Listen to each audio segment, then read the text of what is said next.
Tasty cooking with पन्ना में आप सभी का स्वागत है। आज हम बनाएंगे पत्ता गोभी से पराठा। तो मैंने यहाँ पे एकदम फ्रेश ताज़ी पत्ता गोभी ली है। वज़न में 500 ग्राम है, लेकिन हम 300 ग्राम पत्ता गोभी से पराठे बनाएंगे। तो पत्ता गोभी आपको जितने भी पराठे बनाने हैं उतनी आप ले सकते हो। फिर पत्ता गोभी को ना हम ग्रेट करेंगे। तो मैंने ग्रेटर लिया है और मैं ग्रेट करूँगी। आप चाहे तो चॉपर में कर सकते हो चॉप, या फिर मिक्सी में लेकर के पल्स पे चला करके भी कर सकते हो। तो यहाँ पे मैंने 300 ग्राम जितनी पत्ता गोभी को अच्छे से ग्रेट करके तैयार कर लिया है। तो चलिए, पत्ता गोभी हमने ग्रेट कर ली है। अब हम चलते हैं आगे की प्रोसेस पे। तो अब मैंने यहाँ पे एक कढ़ाई रखी है और कढ़ाई के अंदर हम तेल लेंगे। तो तेल हम 2 से 3 चम्मच जितना ही लेंगे, इससे ज़्यादा तेल हमें नहीं लेना है। ज़्यादा तेल से पराठे का जो मावा बनेगा वो गीला बनेगा, तो कम तेल में बनाएं। आधी चम्मच ही जीरा डालेंगे, आधी चम्मच ही अजवाइन, एक कटी हुई हरी मिर्च डाल देंगे, जिसको मैंने एकदम रफली छोटा छोटा ही चॉप कर लिया है। फिर उसके बाद हम डालेंगे आधी चम्मच ही हल्दी पाउडर, आधी चम्मच ही हींग डालेंगे। फिर उसके बाद हमने जो ग्रेट की है पत्ता गोभी वो डाल देंगे। तो फ्रेंड्स, मैंने पत्ता गोभी को पहले से अच्छे से धो करके साफ़ किया था, उसके बाद ही ग्रेट किया है। क्योंकि पत्ता गोभी को ना हम ग्रेट करने के बाद इसको हम साफ़ नहीं कर सकते, मतलब कि धो नहीं सकते हैं। तो पहले से ही आपको पत्ता गोभी साफ़ हो ऐसे ही आपको लेनी है और पहले से ही धो करके ही इसको ग्रेट करना है। तो पत्ता गोभी लेने के बाद हम इसमें कुछ मसाले और डालेंगे, जिसमें 1 चम्मच ही अदरक लहसुन और हरी मिर्च की पेस्ट डाल दी है, थोड़ा सा ही लाल मिर्ची पाउडर, थोड़ा सा गरम मसाला, 1 चम्मच जितना धनिया जीरा पाउडर और टेस्ट के अकॉर्डिंग नमक डालेंगे। और फिलिंग को ना हम थोड़ा चटपटा बनाएंगे, तो आधी चम्मच ही चाट मसाला और ढेर सारा हरा धनिया डाल देंगे। फिर चटपटा बनाने के लिए यहाँ पे हम आधी नींबू का रस निचोड़ के डाल देंगे। फिर हम अच्छे से सारे मसालों को ना मिक्स करेंगे। तो ये जो मावा बनेगा पराठे के लिए वो एकदम सिंपल मसालों से बनेगा, लेकिन ना ये हल्का सा चटपटा रहेगा, जो खाने में बहुत ही टेस्टी लगता है। तो ऐसे बना करके आप इसको ना सलाद जैसे यूज़ कर सकते हो, बहुत ही टेस्टी लगता है ये सलाद। तो आज हम बनाने वाले हैं पत्ता गोभी का पराठा। तो इसको थोड़ा सा हम सेकेंगे, लेकिन हम ना इसको हाई फ्लेम पे ही अच्छे से 5 मिनट के लिए ऐसे चलाते रहेंगे। हमें ढक्कन बंद करके पत्ता गोभी को नहीं पकाना है, वरना पत्ता गोभी ज़्यादा पक जाएगी और इसमें से ना पानी जो है वो छूटने लगेगा।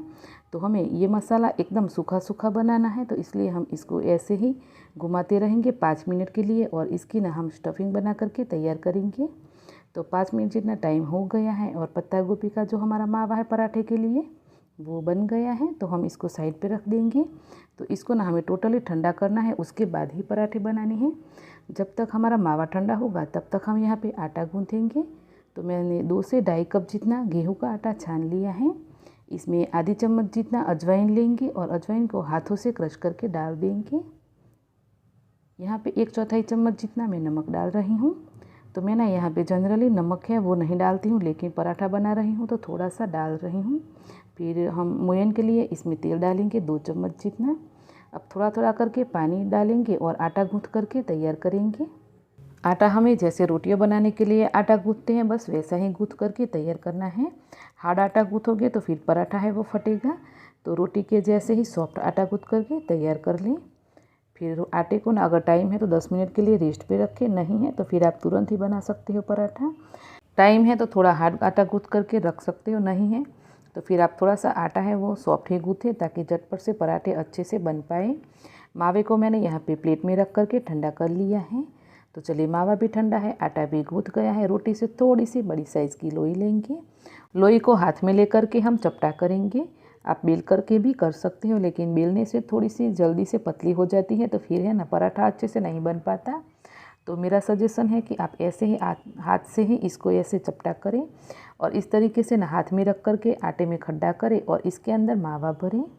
तो इस तरीके से जैसे मैं बना रही हूँ ना फ्रेंड्स, वैसे ही आप पराठा बनाओगे तो आपको लगेगा ही नहीं कि आपने पराठा बनाया है। जब आप बेलोगे ना तो बिल्कुल भी इसकी फीलिंग है वो बाहर नहीं निकलेगी। तो यहाँ पे मैंने 1.5 चम्मच जितना मावा रख दिया है और वापस से इसको थोड़ा सा फैलाया है। अब हम ना दोनों ही हाथों से इस तरीके से ना दोनों ही हाथों से रोटी को अच्छे से ऐसे हम बंद करने की कोशिश करेंगे। मावे को अंगूठे से हम नीचे की तरफ दबाएंगे और इस तरीके से पराठे को हम बंद करेंगे। जैसे कचौड़ी बनाते हैं वैसे ही आपको प्रोसेस करनी है। और इस तरीके से ना अच्छे से टोच को आपको निकालना है। टोच निकालने के बाद आप अच्छे से इसको ना दबा करके चपटा करें। तो आप चाहे तो इस टाइम पे ये टोच है ना आटे की, उसको निकाल सकते हो, लेकिन इसको निकालना नहीं है, ऐसे दबा दे। निकालने से क्या होगा, आप निकालने जाओगे और ये टूट जाएगा, तो फिर मावा बाहर आ जाएगा। तो आपको क्या करना है, इसको दबा देना है, निकालना नहीं है। और अब आप देख सकते हो फ्रेंड्स, यहाँ पे आपको लगेगा ही नहीं कि हमने ये बंद कहाँ से की थी। तो ऐसे ही करके आपको ये पराठा बनाना है। ये देखिए, कहीं से भी इसमें ना क्रैक लग रहा है, आपको कभी नहीं पता चलेगा कि इसको ना हम बंद कहाँ से किए थे। ये देखो, तो बस इसी तरीके से करके हम पराठे को हाथों से जितना भी हमें इसको चपटा कर पाए उतना चपटा करना है। तुरंत ही आपको फटाफट से बेलने की कोशिश नहीं करनी है, आप बेलोगे तो फिर पराठा फटेगा। तो सूखा आटा लगा करके हम हाथ से जितना हो सकेगा उतना पराठे को फैलाएंगे। अब हमें ना जब पराठे को बंद किया था तब इसमें थोड़ी सी भी अगर हवा गई होगी तो जब हम पराठे को बेलेंगे तो ये फटेगा। तो उसके लिए आपको क्या करना है, पहले आपको पराठे को ऐसे रखना है और बीच में से ना इस तरीके से आपको थोड़ा सा पराठे को काट देना है। और उसके बाद आपको इसको वापस से थोड़ा सा दबाना है और फिर बेलन चला करके इसको आप बेलें। ऐसे पराठा बनाओगे तो बिल्कुल भी पराठा है वो फटेगा नहीं।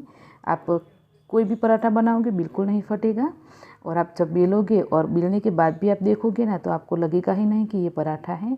आपको सिर्फ और सिर्फ ऐसे दिखेगा कि जैसे हमने ये रोटी ही बनाई हो, बिल्कुल भी फीलिंग है वो बाहर नहीं निकलेगी। ये देखिए, तो बस इसी तरीके से हम सारे पराठे बना करके तैयार करेंगे। तो चलिए फिर अब हम पराठे को अच्छे से सेक लेते हैं। तो सेकने के लिए भी हमने यहाँ पे तवा है वो गरम कर लिया है और पराठे को ना आपको मीडियम गरम करके ही इसको सेकना है। तो तवा ज़्यादा गरम होगा तो पराठा जल्दी से पक जाएगा, तो वो अच्छा टेस्ट नहीं देगा। तो हमें ना धीमी आंच पे ही पराठे को सेकना है। फिर आप चाहो तो तेल बटर घी जैसे भी आपको पसंद हो वैसे आप सेक सकते हो। तो एक तरफ से जैसे थोड़ा सा पराठा सीख जाए हम इसको पलट देंगे, दूसरी तरफ से भी हम अच्छे से पराठे को सेकेंगे। जब पराठा है वो दोनों ही तरफ से अच्छे से सीख जाए उसके बाद ही इसके ऊपर आपको जो भी लगाना है वो लगा सकते हो, तेल घी या बटर। मैं यहाँ पे पराठे को घी के साथ सेक रही हूँ। तो पराठा ना जनरली घी के साथ ही सीखा हुआ होगा, वो ही टेस्टी होगा। फिर आपकी चॉइस है, आप तेल बटर में सेकना चाहते हो तो भी सेक सकते हो। तो मैं यहाँ पे सारे पराठे को इसी तरीके से बनाऊँगी। तो चलिए, ये पहला हमारा पराठा है वो बन करके तैयार हो गया है। तो सारे ही पराठे हम ऐसे बना करके तैयार करेंगे और पराठे को देख करके ही आपको पता चल रहा होगा फ्रेंड्स कि पराठा कितना बढ़िया बना है। जैसे मैंने बनाया है वैसे आप भी बनाओगे तो आपका पराठा बिल्कुल ऐसे ही बन करके तैयार होगा। छोटी छोटी टिप्स मैंने बताई है वो आप फॉलो करके बनाना, ज़रूर बनेगा। तो चलिए फिर पराठा हमारे यहाँ पे सीख कर तैयार हो गया है और ऐसे ही हम सारा पराठा बना करके तैयार करेंगे। मैंने यहाँ पे ऐसे ही करके सारे पराठे बना करके तैयार कर लिए हैं। इतने मेज़रमेंट से ना बहुत सारे पराठे बने हैं, 15 से 20 पराठे आराम से बन गए हैं। और आपको मैं पराठा ऐसे खोल के दिखाऊँ तो आप देख सकते हो इसकी जो अंदर की मावा वाली स्टफिंग है ना वो बिल्कुल भी एक जगह पे नहीं है। आप देख सकते हो पूरे पराठे में फैल गई हैं। और पराठा दिखने में कैसा दिख रहा है, एकदम बढ़िया दिख रहा है ना, आपको भी मन होगा बनाने का। अब तक को पराठा देख करके ही आपको मन हो गया होगा बनाने का मन क्यों ना करे। इतना इजी जो है पराठे को आप बना करके ना दही चटनी या फिर सॉस के साथ खा सकते हो। मुझे सॉस और चटनी से ज़्यादा ना दही के साथ पराठे खाना बहुत ही पसंद है, तो मैंने दही के साथ इसको सर्व किया। आप चाय के साथ भी सर्व कर सकते हो।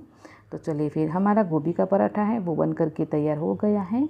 तो फ्रेंड्स, आपको पत्ता गोभी का पराठा कैसा लगा मुझे कमेंट करके ज़रूर से बताना। अगर आपको ये रेसिपी पसंद आई है तो वीडियो को लाइक शेयर करके चैनल को ज़रूर से सब्सक्राइब करें। मिलते हैं ऐसी ही आसान सी एक नई रेसिपी के साथ, तब तक के लिए बाय बाय।